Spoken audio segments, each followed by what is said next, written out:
Hi everybody, I'm Bob Kovacs, and this is my 2008 Suzuki SX4. This car has been very reliable for me, but one of the trouble points is something called the seat sensor. There's a sensor in the passenger seat that senses when a person's sitting in the seat, so the car knows whether to activate the airbag or not. So if the car's in a collision, the passenger airbag will only come on if it senses there's somebody sitting in the front seat.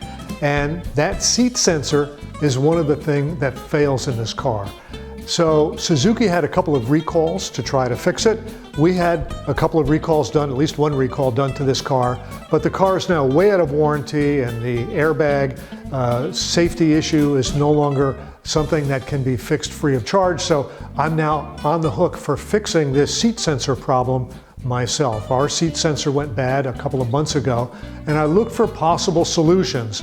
One of the solutions was to buy a new seat cushion with the sensor embedded in the cushion. Unfortunately, the only supplier I could find for that, it cost $1,300 for that seat cushion, a new seat cushion.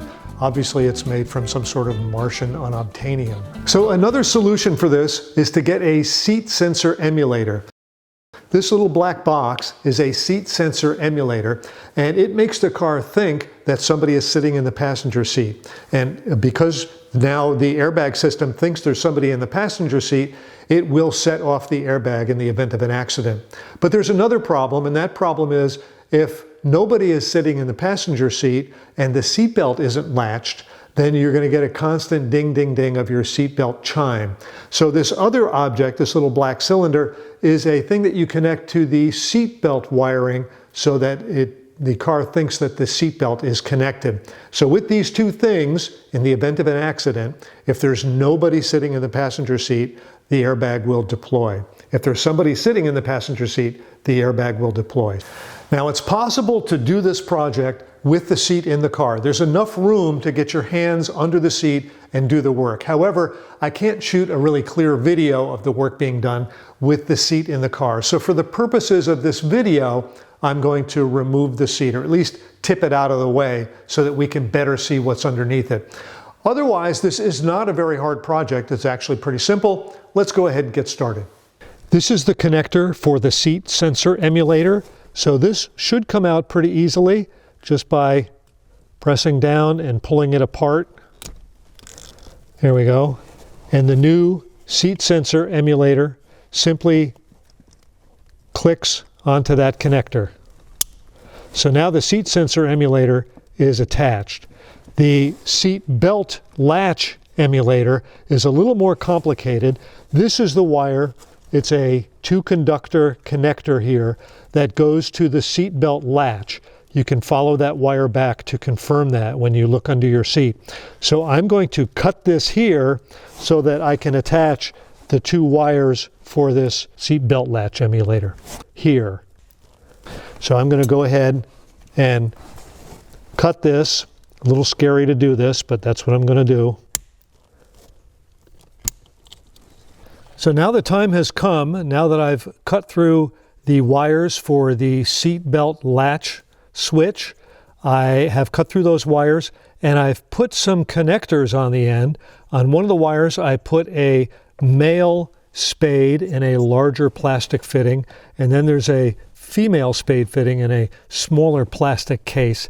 So there's on these wires here, there's a white wire with a black stripe, and there's a white wire with a blue stripe. So I've got some mating fittings that I can put onto this. This is the seatbelt switch emulator.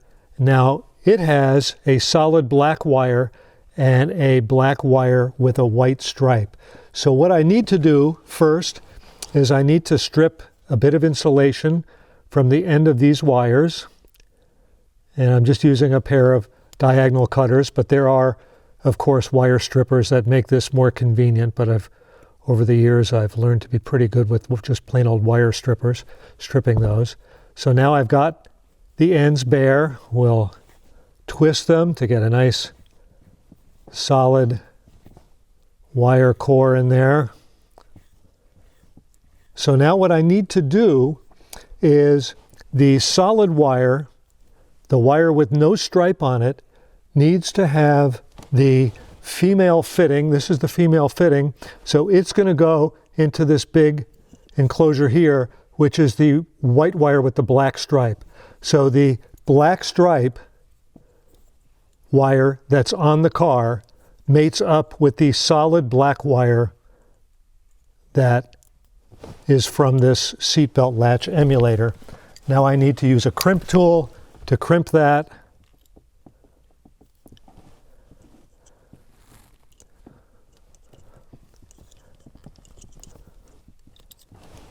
So that's crimped nice and sturdily.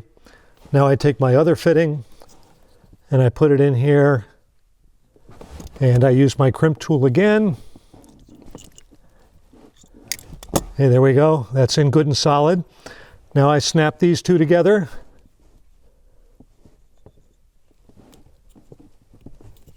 And these are fully insulated fittings so that once they're all connected, there is no chance that something can actually touch any bare metal and cause a short circuit. So again, the solid wire on this emulator device goes to the white and black wire that runs into the car, and the white and black wire from the emulator goes into the white and blue wire that's on the car.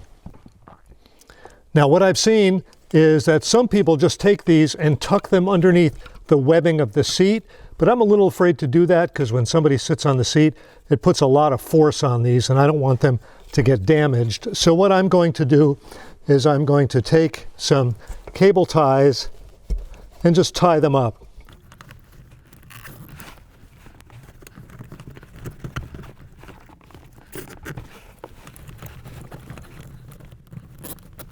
This way, when somebody sits on the seat, they're not crushing these things against these metal springs under the seat. I'm going to trim these off for a neater installation.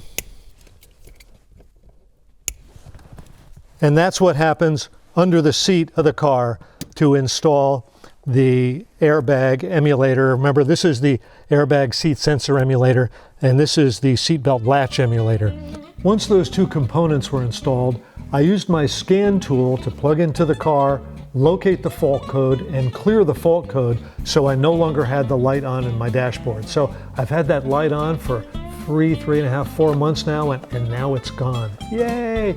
So it did a great job of fooling the car into thinking that the seat sensor was working properly.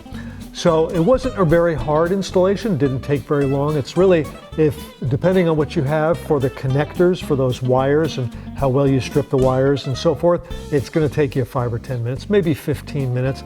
You don't need to take the seat out. You can do everything with the seat still in the car. A little tight down there, but you can do it. In any event, it works well. I'm now happy that my airbags will now work properly, will deploy properly. Before, with the airbag light on, I had the impression that the airbags would not deploy. Now with the airbag light off, they should work properly. So everything seems to be working the way it should be for much less money than buying a new seat cushion. Hey everybody, I'm Bob Kovacs. Thanks for watching.